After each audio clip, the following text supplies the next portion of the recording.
Senator Schiff. As of 6 a.m. this morning, the intelligence community has opened a formal counterintelligence investigation into your conduct during your tenure as chairman of the House Permanent Select Committee on Intelligence. Director of National Intelligence Tulsi Gabbard's words detonated across the Senate Intelligence Committee hearing room with the precision and devastating impact of a cruise missile strike. There was no warning. There was no preamble. There was no diplomatic cushioning. It was just the cold, professional, and lethal announcement that a sitting United States senator, a man who had spent the last decade positioning himself as the unassailable guardian of American democracy against foreign threats, was now officially the target of the very apparatus he once wielded as a weapon. The effect was instantaneous and catastrophic. Adam Schiff froze mid-sentence. The prepared attack he had been about to launch regarding Tulsi's questionable judgment and concerning ties died in his throat. Strangled by the sudden, crushing weight of reality, his hand, raised in a familiar gesture of prosecutorial emphasis to make a point about her fitness to serve as DNI, stopped moving in midair, suspended like a statue. His mouth hung slightly open, a silent testament to a mind that was frantically trying to process a scenario it had never considered possible. For a man who had made a career out of television appearances, who lived for the red light of the camera and the carefully crafted soundbite, Adam Schiff was, for perhaps the first time in his entire political life, completely and utterly speechless. The hunter had become the hunted in the span of a single sentence. The Senate Intelligence Committee hearing room is normally a place of hushed tones, careful diplomatic language, and measured responses. It is a sanctuary of decorum. But in that moment, it exploded into absolute pandemonium. Senators were on their feet, their faces masks of shock or grim satisfaction. Staff members were frantically typing on Blackberries and tablets, racing to get the news to their chiefs of staff. The media section, usually a gallery of quiet observation, erupted into chaos. Phones were out, cameras were swinging wildly to capture the reaction, and reporters were shouting questions over each other, abandoning all pretense of protocol. Director Gabbard, what are the charges? Senator Schiff, is this retaliation? Director, what evidence do you have? Chairman Mark Warner's gavel was banging uselessly against the dais, a rhythmic, wooden heartbeat that was completely lost in the rising tide of commotion. Order. The committee will come to order. But there was no order to be had. The script had been burned. In the center of the storm sat Tulsi Gabbard. She sat calmly behind the witness table, her hands folded neatly on the wood, her expression serene, almost meditative. This was the demeanor of a soldier. She had delivered thousands of intelligence briefings during her military career. She knew the weight of the words she had just spoken. She had testified before Congress dozens of times. She had been attacked, smeared, and slandered by the very man sitting across from her, a man who had once called her a Russian asset on national television. She had waited 6 years for this moment. She had endured the slurs, the media blackouts, and the attacks on her patriotism. And now, sitting in the seat of ultimate intelligence authority, she was going to savor every single second of it. She wasn't just a witness today, she was the executioner of a political legacy. What? Schiff finally found his voice. But it was a shadow of its former self. It came out higher, thinner, and shakier than his usual deep, resonant prosecutorial tone. He gripped the table, his knuckles white. This is outrageous, Mr. Chairman. He looked around the room, eyes darting, seeking allies that were suddenly scarce. This is clearly retaliation for my opposition to her nomination. This is exactly what I warned about when I voted against confirming her as DNI. She is weaponizing the intelligence community against a political opponent. This is the weaponization of the state. Tulsi didn't flinch. She didn't raise her voice. She simply leaned into the microphone, her combat veteran's voice cutting through his rising panic like a knife through silk. Senator, she interrupted, her tone icy and authoritative. This investigation was not opened by me. It was initiated on November 8, 2024, 3 days after the election and more than 2 months before I was confirmed as Director of National Intelligence. She let that fact land. This wasn't a personal vendetta, it was institutional machinery at work. It was opened by career intelligence community inspectors general from multiple agencies. She continued, Following a comprehensive, multi-year review of unauthorized disclosures of classified information during the 2017 through 2023 period. She reached down and opened a folder sitting before her. It was marked with the highest classification stamps available in the United States government. Top Secret, SCI, NOFORN. Sensitive compartmented information. No foreign nationals. This was the kind of intelligence that could usually only be discussed in a SCIF, Sensitive Compartmented Information Facility. The kind that came from the most sensitive sources and methods, human assets. Deep cover signals intercepts. And satellite reconnaissance. The sight of the red cover and the bold black lettering silenced the room once again. Schiff stared at the folder as if it were a radioactive isotope. The investigation, Tulsi read from the cover sheet, her eyes flicking up to meet Schiff's, encompasses systematic unauthorized disclosure of classified information, potential foreign influence operations conducted through intermediary entities, abuse of the Foreign Intelligence Surveillance Act processes, obstruction of justice, and conspiracy to defraud the United States. The charges hung in the air, heavy and suffocating. This wasn't just a leak investigation. This was a RICO case for treason. This is retaliation. Schiff stammered, his voice rising in pitch, desperate to regain the moral high ground he had occupied for so long. This is political retribution. You are weaponizing the intelligence community because I opposed your nomination.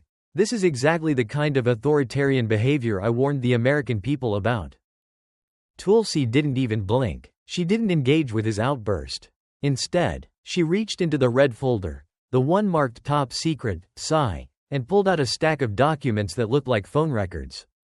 They were thick, detailed, and highlighted in neon yellow. "Senator," she said, her voice cutting through his protest with the flat affect of a judge reading a verdict. "This investigation isn't about politics. It is about math, and the math is damning." She held up the records for the cameras. Over a 6-year period, from 2017 to 2023, the intelligence community documented 127 separate instances where classified information from closed-door Intelligence Committee briefings appeared in media reports within hours of those briefings concluding. She placed the stack on the table with a heavy thud. Phone records obtained through lawful national security investigation warrants show a consistent, undeniable pattern. She looked down at the first page, reading from it with clinical precision. Step 1. You attend a classified briefing in the SCIF. Step 2. You leave the secure facility. Step 3. Within 15 to 45 minutes, your phone records show outgoing calls to specific journalists at CNN, MSNBC, The New York Times, and The Washington Post. Step 4. Within 2 to 8 hours of those calls, those exact outlets publish articles containing the exact classified information you were just briefed on. The room was deadly silent. Schiff's mouth worked, but no sound came out. "Let's look at the specifics," Tulsi said, relentlessly. January 15, 2019, 2 p.m. classified briefing on Russian intelligence operations concludes. At 2:23 p.m., 23 minutes later, you call a producer for Jake Tapper at CNN. Call duration, 19 minutes. At 6:30 p.m., CNN runs an exclusive, citing sources familiar with the briefing. She flipped the page. March 7, 2019, briefing on Chinese cyber capabilities ends at 10 a.m. At 10:34 a.m., you call a reporter at the New York Times. Call duration, 14 minutes. By 4:15 p.m., the Times publishes a story detailing the specific classified assessment of China's cyber threat. May 22, 2019, she continued, her tempo increasing, hammering him with the data. Briefing on Middle East operations. You call MSNBC. Rachel Maddow reports classified details that night. Tulsi looked up, her eyes locking onto his. You leaked classified information 127 times. Senator, you didn't just share gossip. You compromised operations. You burned sources. You damaged national security. And you did it all while sitting in TV studios, presenting yourself as the only man who could keep America safe. Senator Tom Cotton, a veteran and a hawk on the committee, leaned into his microphone, his face a mask of fury. Director Gabbard, he asked, his voice low and dangerous. What was the cost? What was the damage assessment? The damage assessment conducted by the ODNI is comprehensive. Senator Cotton. Tulsi replied without hesitation. We estimate these leaks compromised intelligence operations valued at approximately $180 million. But the money is the least of it. She paused, letting the gravity of her next words fill the room. These leaks resulted in the emergency extraction and relocation of 7 human intelligence sources. 7 people who risked their lives to provide information to the United States had to be pulled out of Russia, China, and the Middle East because you, Senator Schiff, could not keep your mouth shut. Their networks were dismantled, their lives were upended, and we were forced to abandon multiple technical collection methods that took years to develop. You burned them, Tulsi said, her voice dropping to a whisper that carried more weight than a scream. You burned them for airtime. 7 human sources, Schiff whispered, his face draining of color. That's impossible. You never thought about it. Tulsi corrected, but our adversaries did. She reached into the folder again and pulled out a single sheet of paper. It was heavily redacted, black bars covering names and operational details. But the translated text in the center was clear.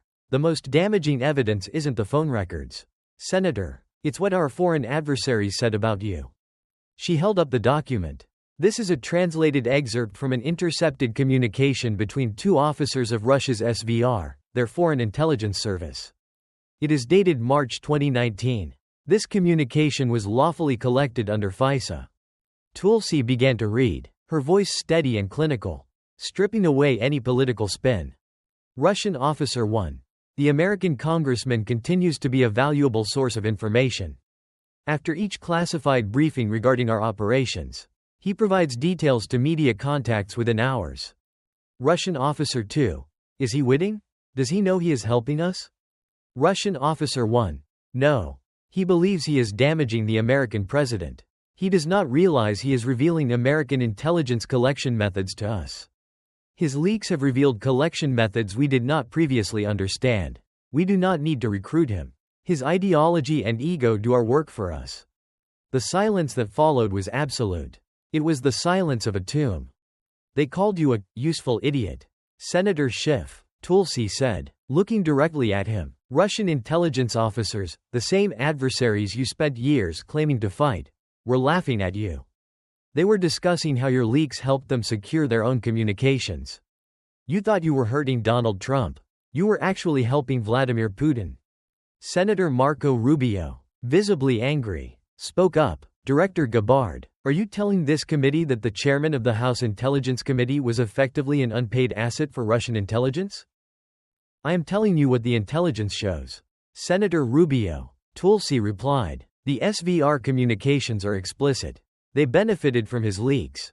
They considered him useful, and they specifically noted that his ego made him volunteer information freely. Schiff looked like he might be sick. The narrative he had built his entire career on, that he was the bulwark against Russian interference, had just been inverted. He wasn't the shield, he was the sieve.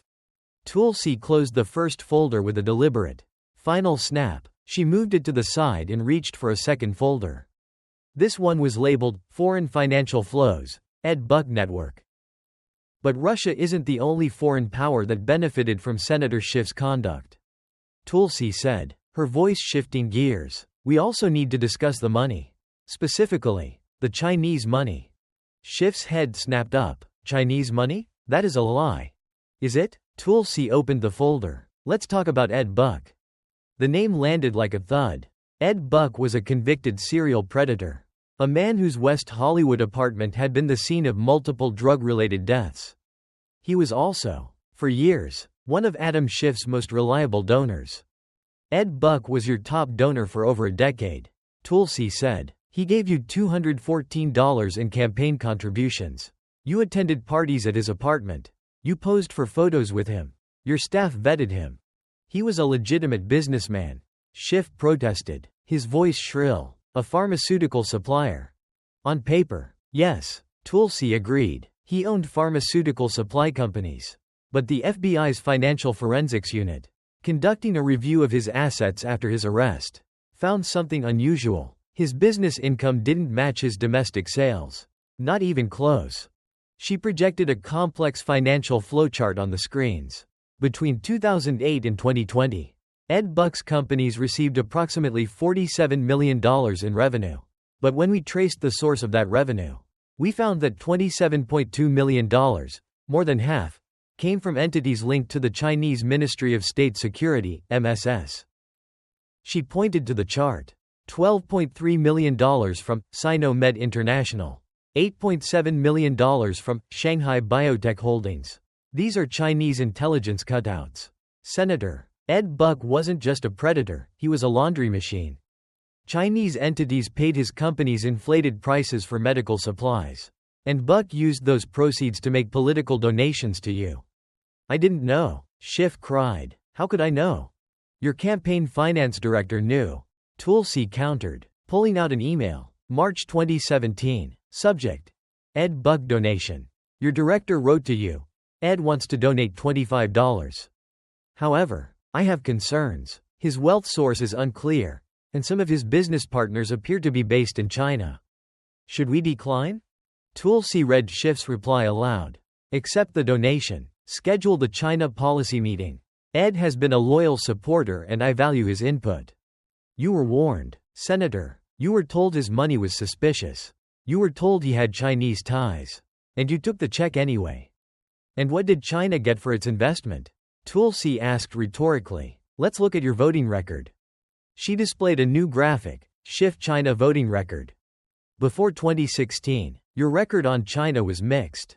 But after the donations from Buck accelerated, your voting record shifted. 2016. You voted against legislation restricting Chinese investment in U.S. tech companies. 2018. You opposed restrictions on Huawei and ZTE accessing U.S. markets. 2019. You voted against bipartisan legislation to counter Chinese influence operations in universities. 2021. You opposed legislation forcing the divestiture of TikTok. Every single time, Tulsi said, when it mattered to Beijing's strategic interests, you voted no. You took $214 from a donor funded by Chinese intelligence. And then you protected Chinese interests in Congress. She pulled out another NSA intercept. This is from July 2018. Two Chinese MSS officers discussing their Buck operation. Officer 1 says, our investment continues to yield results. The congressman on the Intelligence Committee has voted favorably on all matters of interest to us. Officer 2 asks, does he know the source? Officer 1 replies, he is sophisticated enough to understand the arrangement without explicit discussion. He is effectively an asset. They called you an asset. Senator, Tulsi said, whether you knew the specific source of every dollar or not, you knew who you were serving. You weren't serving California, you were serving Beijing. Schiff was slumped in his chair. A broken man, but Tulsi wasn't finished. She reached for the third folder. The thickest one yet. We've covered the leaks. We've covered the Chinese money. Now we need to discuss the FISA abuses. She said, because while you were leaking to Russia and taking money from China, you were also systematically violating the constitutional rights of American citizens. She opened the folder. Let's talk about the Steele dossier. I believe the intelligence, Schiff shouted, a desperate attempt to reclaim the narrative. We had reason to believe. You knew it was a lie from the beginning. Tulsi cut him off, and I can prove it. She displayed a timeline. August 15, 2016. The FBI briefs the Gang of Eight, including you, on the Steele dossier. The briefing notes, now declassified, state clearly, the reporting contains salacious and unverified allegations. The source is being paid by a political opposition firm. The claims lack corroborating evidence. You were told, in August 2016, that it was unverified political opposition research. Tulsi said, yet, in October 2016, you signed off on the FISA warrant application against Carter Page, which relied entirely on that dossier. Then, January 12, 2017, the Intelligence Community Inspector General sends a memo to the Gang of Eight. It warns that the dossier may contain Russian disinformation, and that Steele's primary sub-source had confessed that the info was hearsay and rumor. Tulsi looked at Schiff with contempt. You received that memo. Senator, You knew the dossier was Russian disinformation. And yet, 2 weeks later, on January 25, you went on Meet the Presses and told the American people, "I have seen evidence of collusion that is more than circumstantial." You lied, she said simply. You looked into the camera and lied to 300 million Americans. You told them you had seen evidence that you knew did not exist. You used your position as intelligence chairman to validate a hoax that paralyzed this country for 3 years. But the FISA abuse isn't just about lying on TV. Tulsi continued. It's about the law. It's about 18 U.S.C. Section 1001, false statements. And it's about perjury. She played a video clip. It was Schiff on CNN. March 2019. Schiff. I can't go into classified details. But I can tell you that I have seen evidence. The intelligence community has information. Tulsi froze the video. Then she played a startling piece of audio evidence.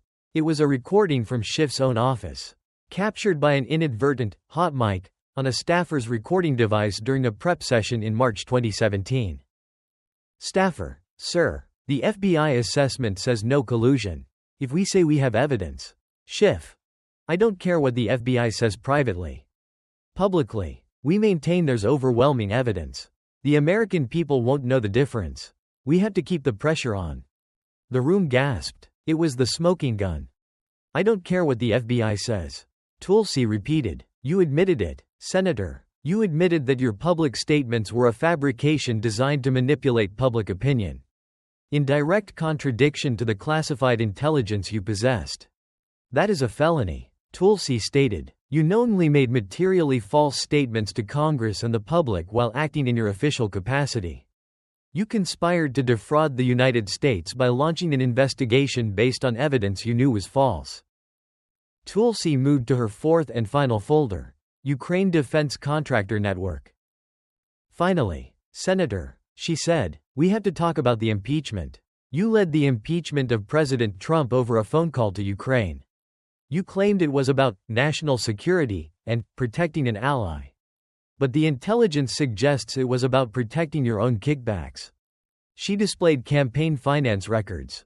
Between 2017 and 2024, defense contractors, Raytheon, Lockheed Martin, Northrop Grumman, donated $3.4 million to your campaigns. That's an extraordinary amount. But it wasn't just campaign donations. She said, it was your wife. She pulled out business records. Schiff Advisory Group, a consulting firm owned by your wife, Eve Schiff. Between 2017 and 2024, this firm received $427 in consulting fees. And who paid those fees? Tulsi asked. Consultants with ties to the Ukrainian government. Think tanks funded by defense contractors. The Atlantic Council. The International Renaissance Foundation. She displayed an email from a defense contractor consultant to Eve Schiff. Dated November 2019, right in the middle of the impeachment inquiry. Email. Eve. Our clients at Raytheon appreciate the Congressman's forceful defense of Ukraine's security assistance. The continued flow of Javelin missiles is critical. We'd like to engage Schiff Advisory Group for an additional consulting project. Fee. $30. They were paying your wife. Tulsi said, because you were protecting their missile sales. You weren't impeaching Trump to defend democracy. You were impeaching him to protect the gravy train. You used the constitutional power of impeachment to ensure that weapons kept flowing and your family kept getting paid. And we have the confirmation from the Ukrainians themselves. Tulsi said. She produced one final NSA intercept. January 2020. 2 Ukrainian officials discussing the impeachment. Ukrainian official 1. The American congressman leading the impeachment is very helpful. He ensures the aid continues. Ukrainian official 2. Is he motivated by principle? Ukrainian official 1. His wife's firm gets paid. His campaign gets paid. As long as the aid flows, everyone benefits. He is a useful ally. Tulsi closed the folder. They knew you were for sale. Senator, everyone knew. You impeached a president to protect a kickback scheme, she said, her voice ringing with moral authority. You sold out your country for campaign cash and consulting fees. Tulsi stood up. She looked down at the 4 folders on the table. Leaks. China. FISA. Ukraine. Mr. Chairman, she said, Addressing Senator Warner, I have presented evidence of 4 major categories of federal crimes. Espionage. 127 counts of unauthorized disclosure of classified info. Foreign agent violations. Taking money from Chinese intelligence and voting in their interest. FISA abuse and perjury. Lying to the FISA court and the American people about the Steele dossier. Corruption. Honest services fraud and wire fraud related to the Ukraine kickback scheme. The Department of Justice has been reviewing this evidence for months. She announced, "I expect indictments to be filed within the next 2 weeks." She turned back to Schiff. "Senator, in 2019, you called me a Russian asset. You questioned my loyalty. You tried to destroy me because I dared to question the endless wars you profit from. But I've been waiting 6 years for this moment," she said, her voice steel. "And now, with the full authority of the intelligence community, I can tell you the truth. You are the liar. You are the leaker. You are the one compromised by foreign powers. And you are the one going to federal prison." The hearing room erupted. Schiff sat motionless, his face a mask of shock. The man who had spent years accusing others of treason had just been exposed as the traitor. 48 hours later, the images played on every network in a continuous loop.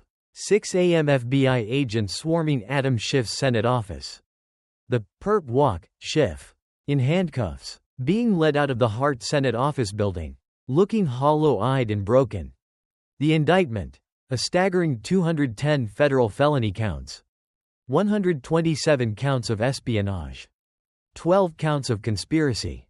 6 counts of acting as an unregistered foreign agent. 8 counts of wire fraud. 4 counts of money laundering. The fallout. California. Governor Gavin Newsom called for Schiff's resignation. Recall proceedings began immediately. The party. Nancy Pelosi issued a cold statement. "These are serious allegations." Chuck Schumer removed him from all committees. The arraignment. Judge Tanya Chutkan denied bail, citing his foreign contacts and flight risk. Schiff was remanded to federal custody. The trial. 8 months later, the trial of the century began. It lasted 11 weeks. The evidence was overwhelming. Journalists testified, with immunity, that Schiff was their source. Financial forensics traced every dollar from China to Ed Buck to Schiff. The audio recording of Schiff admitting he didn't care about the truth played for the jury. The verdict. Guilty on 197 counts. The sentencing. Judge Reggie Walton delivered a blistering rebuke. "You were entrusted with the nation's secrets. And you sold them. You violated the Constitution you swore to defend. You are permanently barred from holding office." The sentence. 47 years in federal prison. Effectively a life sentence. Epilogue. 2 years later, Tulsi Gabbard sat in her office at Liberty Crossing. She gave one final interview to 60 Minutes. "He called me a traitor," she said calmly, "but that was projection. He was accusing me of exactly what he was doing. This wasn't about revenge. It was about accountability. It was about proving that no one, no matter how powerful, no matter how many TV appearances they make, is above the law." Congress passed the Intelligence Accountability Act, mandating real-time financial disclosures and automatic loss of clearance for leaks. The FBI's reputation began a long, slow road to recovery. And Adam Schiff? He sat in a cell. A cautionary tale of hubris and corruption. The man who tried to destroy a patriot had destroyed himself. Justice had been served.